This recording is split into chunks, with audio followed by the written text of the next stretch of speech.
నమస్కారం, welcome to I dream. నేను మీ విజిత.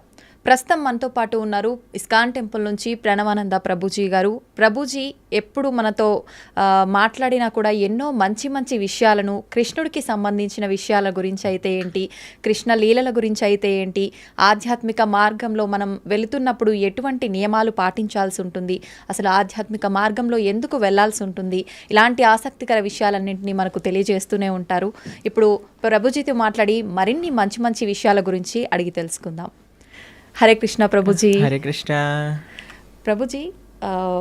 ఆధ్యాత్మిక మార్గం వైపు వెళ్తే మనకు అన్ని రకాలుగా బాగుంటుంది, భగవంతుడి దగ్గరికి మనం వెళ్ళొచ్చు, మోక్షం పొందొచ్చు అని చెప్పి మాట్లాడుకుంటూ ఉంటాం. అయితే ప్రభుజీ, చాలామంది ఆధ్యాత్మిక మార్గం వైపు వెళ్ళినా, ఎన్ని పూజలు చేసినా, ఎన్ని పుణ్యక్షేత్రాలు చేసినా వాళ్ళకున్న ఒత్తిళ్ళు మాత్రం అలానే ఉంటుంటాయి. మరి భగవంతుడి సేవలో ఉన్నప్పుడు, భగవంతుడి మార్గంలో ఉన్నప్పుడు ఒత్తిళ్ళు ఎందుకు ఉంటాయి? విముక్తి పొందాలి కదా ప్రభుజీ వాటి నుంచి. ఒక విషయం చెప్తాను మీకు. భగవంతుడి యొక్క సేవ వేరు, కోరికలతో భగవంతుడికి చేసే పూజలు వేరు. ఓకే. మనకి ఒత్తిడి పోవాలి అని అంటే ఫస్ట్ మన మనసులో ఉండే భారాలు ఏవైతే ఉన్నాయో అవి తగ్గించుకోవాలి. మీకు ఒక చిన్న విషయం చెప్తాను, అప్పుడు మీకు అర్థమవుతుంది. అలెగ్జాండర్ ది గ్రేట్ భారతదేశానికి వచ్చినప్పుడు ఒక సాధువు ఒంటిపైన బట్టలు కూడా లేవట, ఇలా కూర్చొని ధ్యానం చేస్తూ ఆనందంగా నిమగ్నం అయిపోయి ఉన్నారనమాట. అయితే ఈ సాధువు అలెగ్జాండర్ని చూసి నించోని కూడా నించోలేదట. అయితే ఆయనకు చాలా కోపం వచ్చింది. అదేంటి, నేను ఇంత పెద్ద రాజును వస్తే నించోవట్లేదేంటి అని ఆయన ఏం చేశారు, ఒక వ్యక్తిని పంపించారు. ఆయన నించోమని చెప్పు అని అన్నారనమాట. ఆయన వెళ్ళారు. నేను ఎందుకు నించుంటా అని అన్నాడు. ఈయన హాయిగా అలా మళ్ళీ తపస్సు చేసుకుంటున్నాడు అనమాట. అలెగ్జాండర్ స్వయంగా వచ్చారు ఆయన దగ్గరికి. వచ్చి ఆయనతో అన్నారట, అయ్యా నా దగ్గర ఇంత సామ్రాజ్యం ఉంది, అయినా సరే నాకు భారంగా ఉన్నది, నీ దగ్గర బట్టలు కూడా లేవు, అయినా సరే నువ్వు ఇంత ఆనందంగా ఎలా ఉన్నావు, ఇంత ఆనందం నీ ముఖంలోనే కనిపిస్తూ ఉంది, ఎందుకింత వర్చస్సు, ఎందుకింత తేజస్సు, ఎందుకింత ఆనందం నీ దగ్గర ఉంది అని అడిగారట.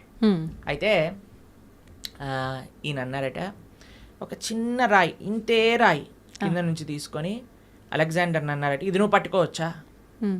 అయితే అలెగ్జాండర్ అన్నారట, ఇంత చిన్న రాయి పట్టుకోవటంటే నాకేముంది, పట్టుకుంటాను, ఇవ్వండి అని చేతిలో పెట్టాడు. అలానే పట్టుకొని ఉంచు అని అన్నారట. ఇలా పట్టుకున్నారు. గంట సేపు అయింది, 2 గంటలైంది, 3 గంటలైంది. అలా టైం పెరుగుతూ ఉండేసరికి ఆయన చేతి మొత్తం కూడా ఎంత హెవీగా అనిపించిందంటే అంత హెవీగా లాస్ట్ కింద పడేశారు. అమ్మో నేను ఇంకా పట్టుకోలేను, అదేంటి ఇంత చిన్న రాయి నేను పట్టుకుంటాను, అచ్చేస్తా ఇంచేస్తాను అన్నావు కదా, ఇప్పుడేమైంది అని అంటే, అమ్మో చాలా కష్టం, చాలా కష్టం. సరే, ఒక చిన్న రాయే కొద్దిసేపటి తర్వాత ఎంత భారంగా మారిపోయింది మనకి. కానీ మనము భగవంతుడి దగ్గరికి ఎందుకు వెళ్తున్నాము? అయ్యా నాకు కొత్త కారు కొని ఇచ్చేసేయి, నాకు కొత్త ఇల్లు కొని ఇచ్చేసేయి, నాకు తొందరగా పెళ్ళి అయిపోవాలి, నాకు పిల్లలు కలగాలి, నాకు ఇంత ఆస్తి రావాలి, నాకు అది కావాలి, ఇది కావాలి అని ఇంకా భారాలు అడగడానికి మనం భగవంతుడి దగ్గరికి వెళ్ళామనుకోండి, ఎప్పుడు మనం ప్రశాంతంగా ఉండలేం. కానీ అదే స్వామి నిస్వార్థమైన ప్రేమతో, భక్తితో, భక్తి వేరు, కోరికలు కోరటం వేరండి. ఎప్పటి వరకైతే మనం భగవంతుడి నుంచి కోరికలు కోరుతామో అది భక్తి కాదు. అంటే మనసులో ఎటువంటివి లేకుండా నిస్వార్థమైన భావనతో, భగవంతుడి పట్ల ప్రేమతో కానీ మనం వెళ్తే అటువంటి వాడు ఎన్నటికీ కూడా ప్రశాంతత లేకుండా ఉండలేడు. ఆయనకి తప్పక ప్రశాంతత ఉంటుంది. ఎవరైతే నిస్వార్థమైన ప్రేమనే మనకి ప్రశాంతత, మీరు అంటున్నారు కదా, ఆ సాటిస్ఫాక్షన్ అనేది ఇస్తుంది. ఒక ఆయన అంటే చాలా తీర్థయాత్రలు చేస్తూ ఉండేవారట. చాలా తీర్థయాత్రలు చేస్తుంటే ఎందుకోసం చేసేవాళ్ళు, మాకు ఇది అయిపోవాలి, మాకు అది అయిపోవాలి, మాకు ఇది జరిగిపోవాలి, మాకు అది జరిగిపోవాలి అని తీర్థయాత్రలని చేస్తూ, అక్కడికి వెళ్తే పుణ్యం వస్తుందట, ఇక్కడికి వెళ్తే పాపం పోతుందట, దీంతో చేస్తుండే. అయితే వాళ్ళ గురువుగారు చాలాసార్లు చెప్పారు, నాన్న ఈ భావనతో వెళ్ళకు, అక్కడుండే భగవంతుడి యొక్క దర్శనం చేసుకోవడానికి వెళ్ళు, అక్కడ సాధువుల దగ్గర నుంచి మాటలు వినడానికి వెళ్ళు, ఆ క్షేత్రానికి సేవ చేయడానికి వెళ్ళు అని అంటే ఈయనకు అర్థం కాదు. నేను వెళ్ళాలి, మునగాలి, అన్ని దర్శనాలు చేసుకోవాలి, ఎందుకంటే పుణ్యం వచ్చేస్తుంది, పుణ్యం వచ్చేస్తుంది, పుణ్యం వచ్చేస్తుంది.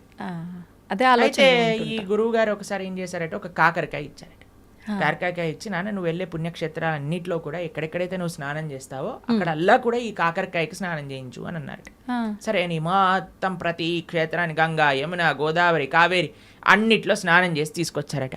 వచ్చి మళ్ళీ ఆశ్రమానికి తిరిగి వచ్చేసరికి ఆ గురువు గారు అన్నారట, నాన్న ఈ కాకరకాయని కొద్దిగా ముక్కలు ముక్కలు చేసి కొద్దిగా వండు అని అనేసరికి వండి చూసేసరికి ఆ కాకరకాయ చేదుగానే ఉంది. కాబట్టి దాని యొక్క గుణం పోయిందా? గంగలో స్నానం చేసాం, యమునలో స్నానం చేసాం, పోలేదు కదా.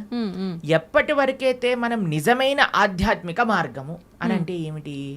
శ్రవణం కీర్తనం విష్ణు స్మరణం పాద సేవనం అర్చనం వందనం దాస్యం సాఖ్యమాత్మ నివేదనం. ఈ నవవిధ భక్తి మార్గాలలో మనం ఉండమో అప్పటి వరకు మన హృదయ శుద్ధీకరణ అనేది జరగదు. ఎంతవరకైతే మన హృదయ శుద్ధీకరణ అనేది జరగదో అప్పటి వరకు మనకు ప్రశాంతత ఉంటుంది అనమాట. అలాంటి తీర్థయాత్రలకు వెళ్ళటం తప్పని చెప్పట్లేదండి. ఏ భావనతో వెళ్ళాలి? సేవా భావనతో వెళ్ళాలి. ఏ భావనతో వెళ్ళాలి? భగవంతుడి పట్ల ప్రేమతో వెళ్ళాలి. ఏ భావనతో వెళ్ళాలి?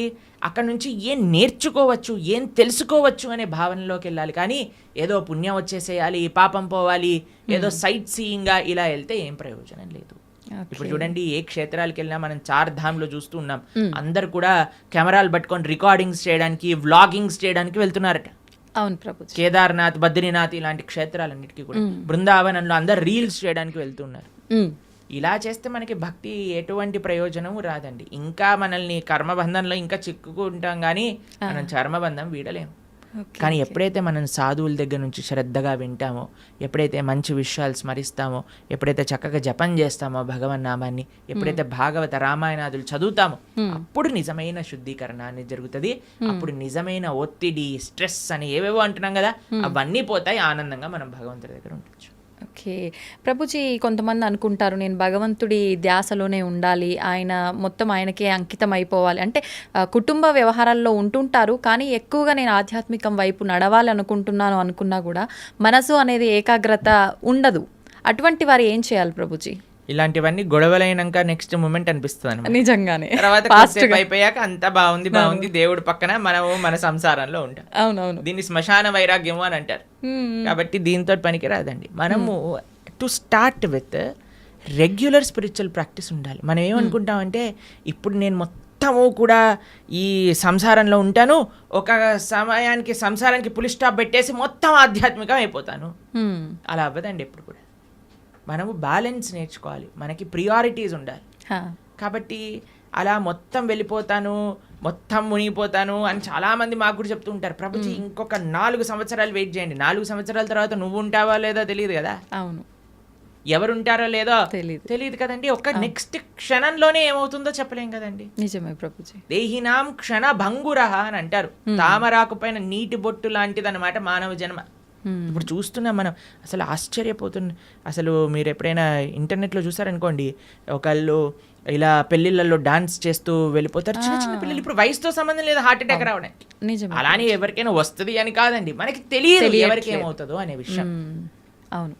కాబట్టి మనం ఏమంటున్నామంటే ఒకనాడు ఇలా చేస్తాము, ఒకనాడు అలా చేస్తాము అన్నదానికంటే మనకి ఇప్పుడున్న సమయంలో కొద్దిగా సమయం భగవంతుడి కోసం తీయండి, కొద్దిగా సమయం వెచ్చించండి భగవంతుడి కోసము. ఓకే, వెచ్చించి చక్కగా దాన్ని మంచి ఆధ్యాత్మిక మార్గంలో యూజ్ చేయండి. ఎందుకంటే అదే మనకి శాశ్వతమైన ఫలితాన్ని ఇస్తుంది. స్వల్పమప్యస్య ధర్మస్య త్రాయతే మహతో భయాత్ అని కృష్ణుడు భగవద్గీతలో చెప్పారు. నువ్వు ఇంత చేస్తే నీకు ఇంత ఇస్తా, ఇంతగా కృష్ణుడు స్వీకరిస్తాడటండి. ఇంత చేస్తే, మనం ఇంత చేస్తే భగవంతుడు ఇంత అనుకుంటాడట దాన్ని. కానీ ఈ ప్రపంచంలో వాళ్ళకి ఇంత చేసినా సరే వాళ్ళు అనుకుంటారు ఏం చేశాడు వీడు నాకు, పెళ్ళిళ్ళల్లో ఇలానైనా మమ్మల్ని చూసుకునేది, అలానైనా మమ్మల్ని చూసుకునేది అని కొట్లాటలు పెట్టడానికి జనాలు అందరూ రెడీగా ఉంటారు. కానీ భగవంతుడు రివర్స్. కానీ మనం ఈ ప్రపంచంలో ఉండే వాళ్ళందరినీ సాటిస్ఫై చేయడానికి ప్రయత్నం చేస్తున్నాం, ఈజీగా సాటిస్ఫై అయ్యే భగవంతుని వదిలేస్తున్నాం. అది మనం చేసేదన్నమాట. కానీ మనం ఏమంటున్నామంటే బ్యాలెన్స్డ్గా ఉండండి. మంచిగా ప్రతిరోజు కొద్ది సమయమైనా గీత చదువుకోవడానికి. మీరు చూడండి, ఏ మతం వాళ్ళైనా అండి చిన్నప్పటి నుంచి పిల్లలకి నేర్పిస్తారు వాళ్ళ మతం ఏంటి, వాళ్ళ సాంప్రదాయం ఏంటి, అసలు వాళ్ళ పుస్తకాలు ఏంటి, పుస్తకాలు చదవటం కానీ వాళ్ళ యొక్క ఉత్సవాలు. మనకి ఎప్పుడు చిన్నప్పటి నుంచి ఎంజాయ్మెంట్ ఎంజాయ్మెంట్ ఎంజాయ్మెంట్ ఎంజాయ్మెంట్ తప్ప మిగతాది ఏమీ మనం నేర్పించట్లేదు. ఎంతమంది తల్లిదండ్రులు పిల్లలకి గీతా భాగవతాదులు చెప్తున్నారు చెప్పండి ఒకసారి? చాలా తక్కువగా ప్రభుజీ. అప్పుడు మన ధర్మం ఎలా ముందుకెళ్తుంది చెప్పండి. కాబట్టి మనం జాగ్రత్తగా కొద్దిగా టైం తీసుకొని ప్రతిరోజు కానీ మనం చదువుతూ పిల్లలకి చెప్తూ ఉంటే అప్పుడు కరెక్ట్ సమాజం అనేది మంచిగా ఉంటుంది, దృఢంగా ఉంటుంది. అది ముఖ్యం అన్నమాట. ఓకే,